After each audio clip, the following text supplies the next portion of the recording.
Assalamualaikum warahmatullahi wabarakatuh. Selamat datang di channel Pemuda Hijrah. Sesungguhnya tidak ada kata terlambat memohon ampunan kepada Allah Subhanahu wa taala. Jika konten ini bermanfaat, tolong bantu like, comment, dan share ya. Terima kasih.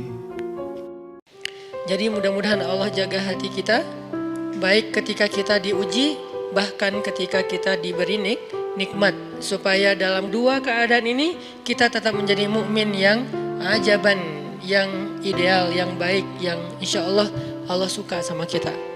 Kalau diuji sabara fakana khairallah, kalau diberi nikmat syakara fakana khairallah. Kalau dia diuji dia bersabar dan itu kebaikan untuk dia. Ternyata diuji ujung-ujungnya baik. Lewat apa ujian menjadi kebaikan? Lewat sabar. Bukankah Allah bilang wabasyiris sabirin?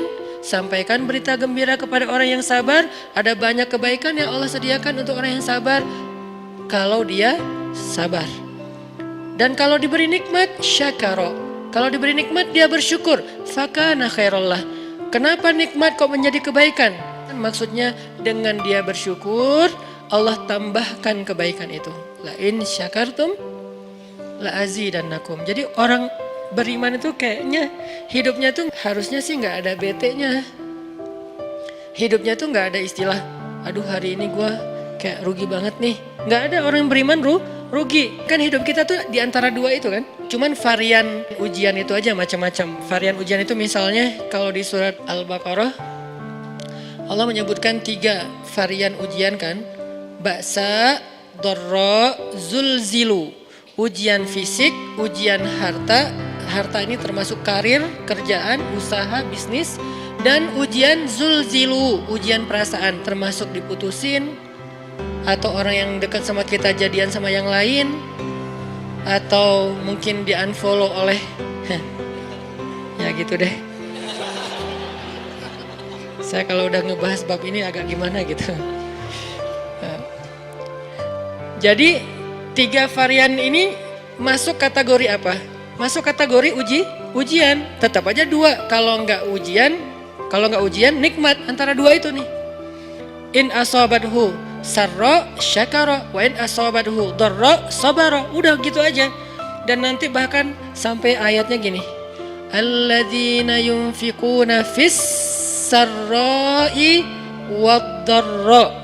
Orang yang tetap beramal soleh lewat hartanya dalam keadaan dia berkelebihan atau dalam keadaan dia kekurangan.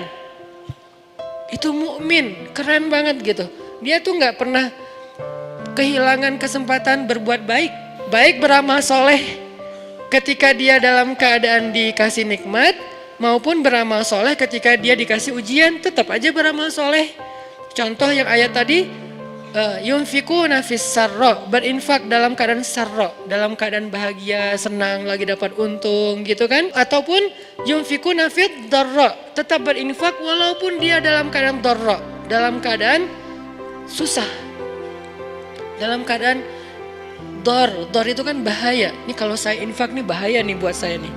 Kalau saya kasih nih saya kayak nggak ada tabungan buat mahar nih. Kalau saya kasih ke dia terus saya gimana? Gitu kan? Ini dor banget nih, bahaya banget nih. Tapi dia tetap berinfak. Siapa yang mencontohkan hal seperti itu? Selain pastinya Rasulullah udah gak diragukan lagi. Yang jadi kayak simbol berinfak walaupun dia butuh. Orang-orang Ansor. Yu'thiruna ala anfusihim walau kana bihim khasasah. Mereka mendahulukan orang muhajirin atas dirinya sendiri. Walaupun sebetulnya dia juga butuh kepada kebaikan itu.